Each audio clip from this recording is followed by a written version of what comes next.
noite, Daya.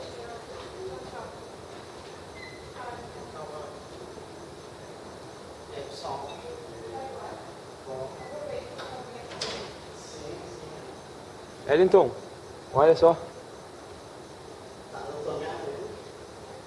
Olha essa atividade elétrica, cara. Aí abre. E tá pegando? Tá conseguindo, cara? Botou o modo noturno? Não. Mas ele tá aparecendo ainda.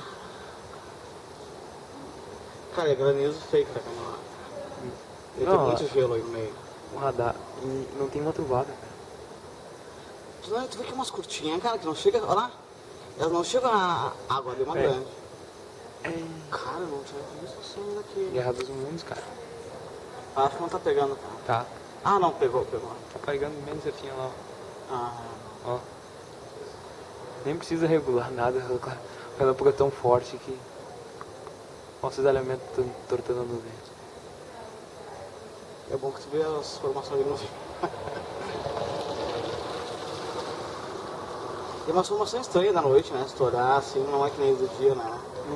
Bem diferente, cara. Que durante o dia eu acho que o troço tem muito calor e ela acaba. Que pode ficar umas coisas meio paradas, assim.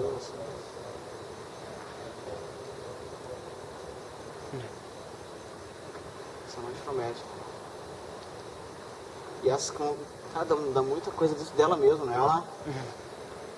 Fantastic. Ela tá filmando. Eu dele falando. Não é nada. Quando tira o som? O porta-relâmpago mesmo nem trovado? Coisa nem, ele tá muito longe, né? Não, é que é supercélula, cara. Atividade elétrica de uma supercélula. Não é barulhento. Não, é mais silenciosa, parece, sei lá. Cada muito. Talvez o tamanho dos hidrometeoros, sei lá. E acho que muito minhoquinha pode ver, não é aquelas coisas de. É que a corrente ascendente acho que é tão forte que ela empurra de volta. Tipo, o hidrometeoro. Mas o barulho era pra vir, cara. Tu escuta a 4 km, um raio grande. É que acho que é raio pequeno, aí não chega a deslocar muito ar.